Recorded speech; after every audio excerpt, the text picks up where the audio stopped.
Mundeke mbifurize kugubwa neza mwebwe mukurikiranye ino YouTube channel yitwa Kamariza NDMK, aho tugiye kongera tugasesengura ino filime yitwa Umusore w'Umukire episode ya 42.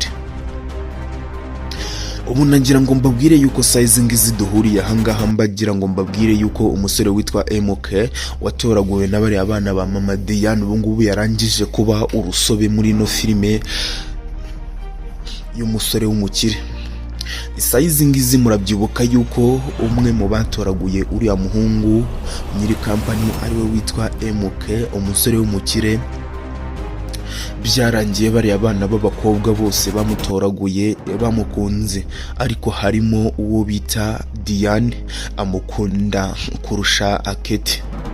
Murabyibuka yuko byari urugamba rukomeye cyane, aho Keti yamukundaga, Diane akamukunda, ndetse n'umukobwa wacu w'inkumi mwiza cyane witwa Rina. Uburyo Rina nawe yamukundaga urwo gupfa, ariko umuntu witwa Diane Kamariza nagira ngo mbabwire yuko ubu ngubu bari mu ikotaniro ryo kurwana barwanira umusore witwa MK. Ni urugamba rukomeye cyane bari kurwana, ariko se ubundi hari ikintu ndi kwibaza. Umva aka kantu, ndakeka aka kantu ndi kwibaza namwe ariko muri kwibaza. Ubundi buriya mubona uriya musore witwa MK bariya bavandimwe bose b'abakobwa nko bamukunda akaba ari mu mazi abira yo kwicwa, mwebwe mubona abakunda? Ni ikintu nibaza, kandi namwe ndakeka ari cyo mwibaza, kuko niwamenya uruhande uriya muvandimwe wacu MK abogamiyeho. Ubu tuvugana kandi ku rundi rugamba, amakuru yizewe kandi wavuga yuko asekeje, uriya muvandimwe wacu witwa Diane nagira ngo mbabwire yuko ubu ngubu akunda umusore witwa MK, ahantu wavuga yuko urukundo ari insazi cyangwa se urukundo rutareba ibibi.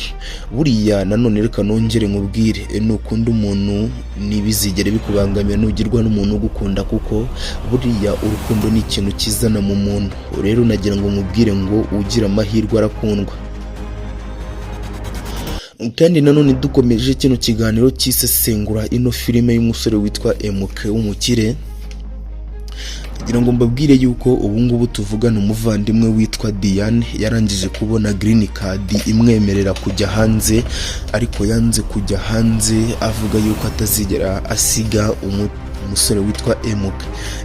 Ese ushobora kwibaza ngo iherezo ry'ibyo byose rizaba irihe, nko Diane yanze gusiga umusore witwa MK? Ariko nanone murabyibuka neza yuko Diane we abari kubiganira n'umuvandimwe witwa Keti. Ibyo bintu Mama Diane narabimenya. Ese Mama Diane nabimenya bizagenda bite ko ari ibintu yamuhishe? Ariko nanone Keti abamubwira ati, wowe nagira ngo nkubwire wihorere uno muvandimwe wigendere wigire kwiga, mu gihe wabonye green card yo kujya hanze ushobora kuzagira amahirwe ukabona n'abarenze kuri uriya musore witwa Ian ariwe wahoze witwa MK. Ni urugamba rukomeye cyane. Mwibutsa gukanda subscribe hasi ngaho kuri ino channel yitwa Kamariza NDMK, nta kintu biraza kugutwara.